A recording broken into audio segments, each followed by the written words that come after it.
하나님께서 애굽에 내린 일곱 번째 재앙은 이제 우박 재앙입니다. 앞에부터 하나씩 순서대로 한번 또 외워볼까요? 중간에 제가 원래 어렸을 때 배웠던 것으로 다시 한번 좀 바꿔보겠습니다. 피, 개, 이, 파. 제가 이제 돌림병, 악성종기 이렇게 했지만 발음을 좀 더 편하게 얘기해서 독, 종, 우까지 하면 됩니다. 이제 독이라는 것은 그냥 돌림병을 이렇게 독성 돌림병 이렇게 해서 하는 거고, 종은 종기를, 악성 종기를 악 발음보다는 좀 부드럽게 하기 위해서 좀 변경을 해보겠습니다. 다시 한번 외워볼게요. 피, 개, 이, 파, 독, 종. 그 다음에 오늘 일곱 번째 재앙은 우박 재앙입니다. 자, 우박 재앙은 파리의 재앙이었던 네 번째 재앙처럼 아침에 일찍 바로에게 찾아갔다는 이제 공통점이 있고요. 돌림병으로 가축을 죽인 다섯 번째 재앙처럼 일정 시간 시간을 주어서 재앙을 내렸다는 공통점이 있습니다. 일곱 번째 재앙은 또 모세가 직접 이 재앙을 주관을 했습니다. 자, 우박 재앙은 기본적으로 이제 애굽에 공기를 주관하는 신이 있는데, 그 슈라는 신인데요. 그 슈에 대한 하나님의 응징을 상징하고, 나아가서 슈의 아내이면서 또 공기만이 아니라 이제 습기를 주관하는 테푸누트라는 그 신이 있는데, 그 신에 대한 응징을 의미합니다. 자, 그림을 보시면 이제 왼쪽은 슈, 남신을 의미하고 있고요. 오른쪽은 사자머리를 한 여신입니다. 이게 테푸누트라는 신입니다. 이 슈와 테푸누트를 이제 응징한다는 의미입니다. 자, 일곱 번째 재앙은 그동안 있었던 여섯 가지 재앙과는 또 다른 모습을 갖고 있습니다. 그동안의 재앙은 바로에게만 일방적으로 통보하고 재앙을 내렸습니다. 그런데 이제 차이점이 있습니다. 14절입니다. 내가 이번에는 모든 재앙을 너와 내 신하와 내 백성에게 내려 온 천하에 나와 같은 자가 없음을 내가 알게 하리라. 일곱 번째 재앙인 우박의 재앙은 바로와 신하와 모든 백성들에게 알리고 하루의 시간을 허락을 해줍니다. 한글 성경은 이제 이번에는 모든 재앙을 이라고 번역을 했습니다. 이번에는 이라고 좀 단순하게 번역을 했는데, 히브리어는 좀 여러 가지가 강조되어 있는 단어입니다. 히브리어 그대로 발음하면 어려운데 키파팜 하초트라는 단어입니다. 한 단어가 아니고요. 이것을 좀 의미 있게 살려서 해석을 번역을 다시 하자면, 참으로 이제 반드시 이번만큼은 이라는 단어입니다. 그러니까 굉장히 이 일곱 번째 재앙은 뭔가를 강조하고 있는 것입니다. 이번 재앙만큼은, 이번만큼은 이라는 뜻이죠. 왜냐하면 일곱 번째 재앙은 앞선 여섯 가지의 재앙과는 차원이 다른 조금 이제 극렬한 재앙이 될 것이기 때문입니다. 자, 19절 말씀 보겠습니다. 이제 사람을 보내어 내 가축과 내 들에 있는 것을 다 모으라. 사람이나 짐승이나 무릇 들에 있어서 집에 돌아오지 않는 것들에게는 우박이 그 위에 내리니 그것들이 죽으리라 하셨다라 하시니라. 일곱 번째 재앙은 극렬한 재앙이기 때문에 그렇게 경고를 하시면서 대신 하나님은 가축들을 모아서 집으로 들이면 이 재앙을 피할 수 있다라고 피하는 방법을 시간과 더불어서 허락을 해 주신 것입니다. 그리고 이렇게 시간을 주어 재앙을 내리는 목적이 무엇인지를 14절에서 정확하게 밝히고 있습니다. 온 천하에 나와 같은 자가 없음을 알게 하리라. 온 천하에 나와 같은 자가 없음을 알게 하리라. 자, 내일 우박이 내릴 것이기 때문에 그것을 예고하면서 또 피할 수 있게 하셨습니다. 근데 이 재앙이 만약에 실제로 임하게 된다면, 일어나게 된다면, 아무리 마음이 강팍한 애굽 사람일지라도 하나님의 능력과 동시에 돌이킬 수 있는 기회를 주시는 하나님을 인정할 수밖에 없도록 계획을 그렇게 하셨던 것입니다. 15절 말씀 보겠습니다. 내가 손을 펴서 돌림병으로 너와 내 백성을 쳤더라면 내가 세상에서 끊어졌을 것이냐. 하나님은 돌림병 얘기를 하면서 내가 만약에 손을 펴서 모든 백성들을 쳤다면 너희들은 세상에 끊어졌을 것이다 라고 말하고 있습니다. 하나님께서는 사실은 제한적으로 재앙이 아니라 모든 사람들을 다 죽일 수 있는 그런 능력을 가진 하나님이시고 충분히 그렇게 하실 수도 있는데 지금 하나님이 뭐라고 말씀하시는 거예요? 내가 그렇게 하지 않았다. 내가 그렇게 하지 않았다. 근데 이제는 심각한 재앙을 주는데 이제는 내가 피할 기회를 줄 거야. 피할 시간도 줄 테니까 얼마든지 피해봐. 이러면서 이제 그렇게 기회를 충분히 선택할 기회를 주셨던 것입니다. 하나님은 언제나 하나님께 회개하고 돌이킬 수 있는 기회를 주십니다. 선택받지 않은 애굽 백성들에게도 기회와 시간을 주셨던 것입니다. 애굽 백성들만이 아니죠. 우리가 잘 알고 있는 요나서를 보면 하나님은 이스라엘을 멸망시킬, 앞으로 이스라엘을 점령할 그 아수르의 니느웨 백성들에게도 선지자 요나를 보내서 회개할 시간과 기회를 허락하셨습니다. 하나님 믿지 않는 사람들한테도 그렇게 하는데 하나님을 믿는 하나님의 백성, 하나님의 선택된 지금 우리에게는 어떻겠습니까? 당연히 하나님은 인내하시고 참으시고 우리가 돌이킬 수 있는 그런 시간을 허락하신다는 사실이죠.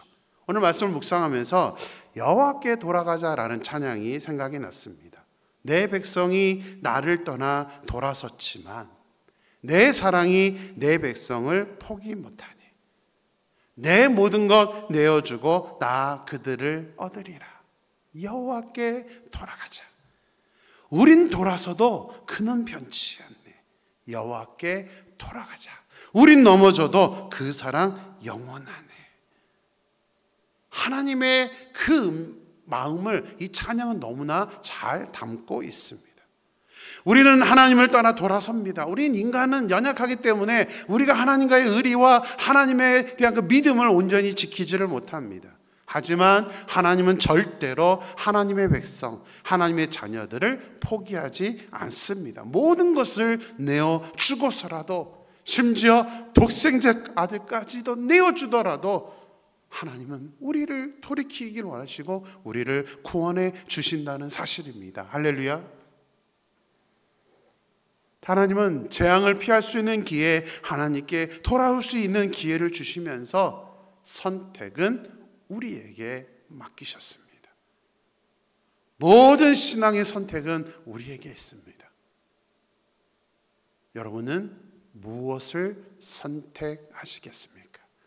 믿음이십니까? 아니면 세상이십니까?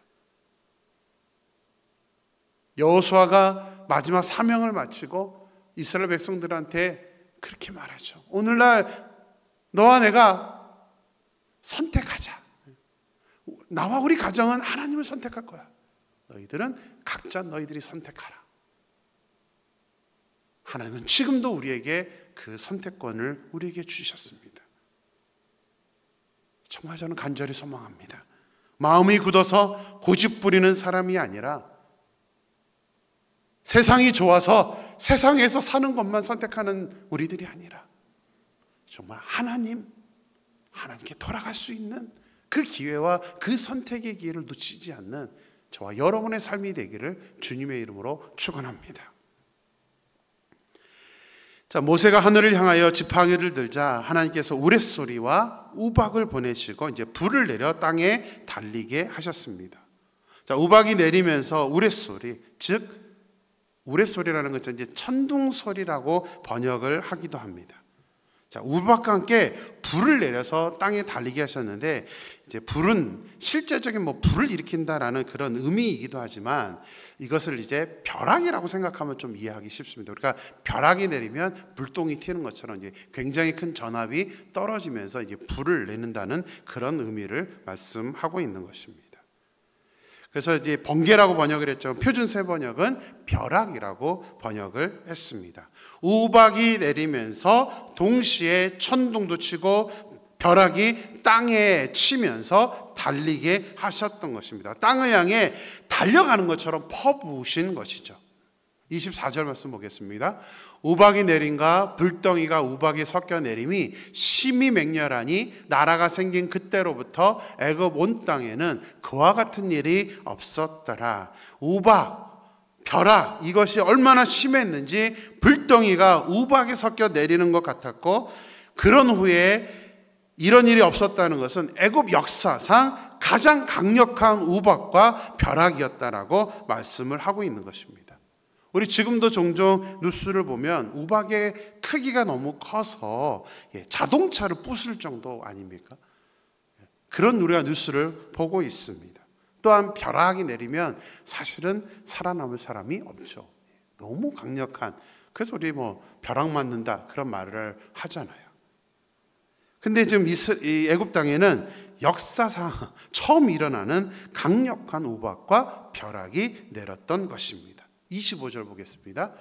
우박이 애굽 온 땅에서 사람과 짐승을 막론하고 밭에 있는 모든 것을 쳤으며 우박이 또 밭의 모든 채소를 치고 들의 모든 나무를 꺾었으되, 우박의 정도가 얼마나 심했는지 모든 나무를 꺾었다라고 설명을 하고 있습니다. 모든 나무를 꺾었다.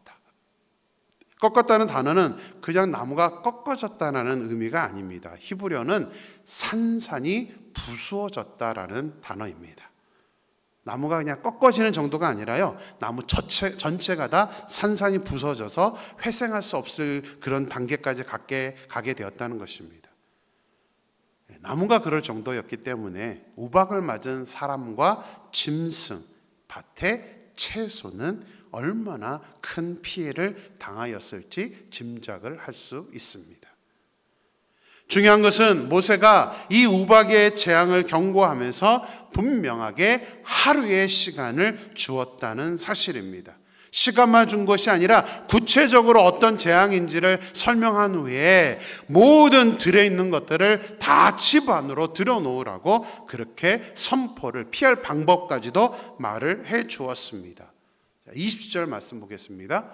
바로의 신하 중에 여호와의 말씀을 두려워하는 자들은 그 종들과 가축을 집으로 피하여 들였으나, 모세의 선포를 듣고 여호와의 말씀을 두려워했던 애굽 사람들은 말씀에 순종을 하여 가축과 종들까지 전부 다 집으로 피신을 시켰습니다. 그 결과 애굽이 생긴 이후로 가장 강력했던 그 엄청난 우박과 벼락의 재앙에서 피할 수가 있었던 것입니다. 근데 꼭 그런 사람만 있는 것은 아니겠죠. 안타깝게도 그런 사람만 있지 않았습니다. 21절 말씀 볼까요? 여호와의 말씀을 마음에 두지 아니하는 사람은 그의 종들과 가축을 들에 그대로 두었더라. 꼭 저런 사람들이 있죠. 저런 사람이 되지 않았으면 좋겠습니다. 우리가 저런 사람이 되지 않았으면 좋겠습니다. 여호와의 말씀을 마음에 두지 않은 사람은 가축과 종들을 들에 그대로 두었습니다. 그 결과는 참담하고 끔찍한 것이었습니다. 때론 불강력적인 재앙이 우리에게 직면할 수 있습니다. 그것이 자연재해든 경제적인 어려움이든 우리가 어찌 해볼 수 없는 어려움이 찾아오게 됩니다. 그런데 그 가운데도 하나님을 신뢰하고 세미한 하나님의 음성, 하나님의 경고를 온전히 듣고 순종하는 사람에게는 그 재앙을 피할 수 있는 하나님이 그 방법을 허락하신다는 사실입니다. 7번째 재앙을 직접 실행하고 있는 모세가 바로 그 증인이고 당사자 아닙니까? 모든 아이들이 죽어가는 상황, 그것은 어느 누구도 피해갈 수 없다고 판단되는 불가항력적인 상황이었습니다. 하지만 모세의 어머니 요게벳은 하나님을 신뢰했고 믿음으로 행동했기 때문에 모세를 살릴 수가 있었습니다. 모세의 이름이 바로 건져낸 자라는 뜻입니다. 건져낸 자. 불가능한 상황, 죽을 수밖에 없는 상황에서 건져냄을 받은 모세가 지금 이스라엘을 애굽에서 이끌어내는 지도자가 되었습니다. 우리도 모세와 같이 건져낸 자가 되기를 소망합니다. 우리도 건져낸 자. 어떤 상황에도 낙담하거나 포기하는 것이 아니라 우리가 말씀에 민감하게 반응하고 순종하면 우리 역시 건져냄을 당한다는 사실입니다. 특히 말씀을 묵상하면서 우리가 재앙 속에서 건져냄을 받는 것도 중요하지만 더 간절하게 소망하는 것이 있습니다. 26절입니다. 같이 읽을까요? 이스라엘 자손들이 있는 그곳 고센 땅에는 우박이 없었더라. 이스라엘 백성들은 애굽 사람과 똑같이 애굽 땅에 살고 있었습니다. 그런데 애굽이 생긴 이후로 처음 있는 가장 강력한 우박과 그런 벼락의 재앙이 맹렬하게 일어났지만 이스라엘 민족이 살고 있는 고센 땅에는 우박이 내리지 않았습니다. 하나님께서 철저하게 이스라엘을 지키시고 보호하셨던 것입니다. 재앙 속에서 건져내는 것도 은혜이지만 아예 하나님께서 그 재앙을 피하게 하시고 보호해 주시는 것은 정말 특별한 은혜인 줄로 믿습니다. 저는 우리 사랑하는 임마누엘 모든 성도님들이 재앙에서도 건져냄을 받지만 하나님께서 우리가 말씀대로 순종함으로 말미암아 아예 재앙을 피하게 해주시는, 보호해 주시는 그 놀라운 역사를 저는 우리 모두가 그렇게 경험할 수 있었으면 좋겠습니다. 조건이 뭐였어요? 하나님의 말씀에 순종할 때입니다. 선택은 우리가 하는 겁니다. 저는 여러분들이 또 제가 하나님의 말씀대로 하나님의 말씀을 선택해서 이런 놀라운 역사들을 우리의 삶에서 전부 다 경험할 수 있게 되기를 주님의 이름으로 간절히 축원합니다. 기도하겠습니다. 하나님, 오늘도 새날을 주시고 말씀으로 시작하게 하시면 감사합니다. 출애굽기 계속 말씀을 보면서 하나님의 놀라우신 역사하심, 또 하나님의 사랑하심, 하나님 우리를 배려하시는 그 놀라운 은혜들을 저희들이 깨닫고 또 하나님 그 말씀 앞에 겸손해지게 됩니다. 아버지 하나님, 오늘도 말씀을 통해서 저희들에게 귀한 도전을 해주시고 있습니다.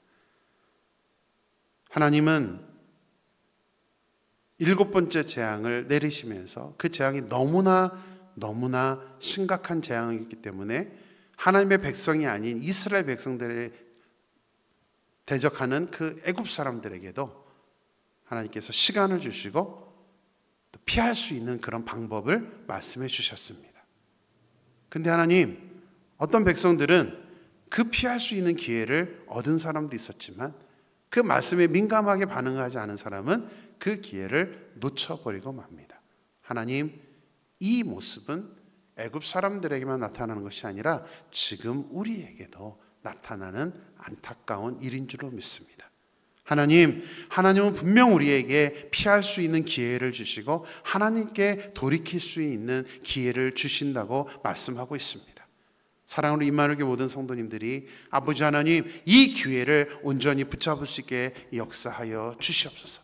정말 안타깝게 재앙을 받아들이는 그런 사람이 아니라 정말 하나님 말씀을 우리가 묵상하면서 우리가 온전히 하나님의 은혜를 선택함으로 말미암아 정말 오늘 마지막에 고센 땅에만 재앙이 없었다라는 그 말씀처럼 아버지 하나님, 우리가 재앙 가운데도 건져냄을 받아야 되는 그 은혜를 누려야 되겠지만 무엇보다도 우리가 말씀에 순종함으로 말미암아 하나님이 보호해 주시고 지켜주시고 아예 재앙을 내려주시지 않는 아버지 그 은혜를 우리가 누릴 수 있도록 역사하여 주시옵소서. 하나님, 지혜롭게 하나님을 선택할 수 있기를 소망합니다.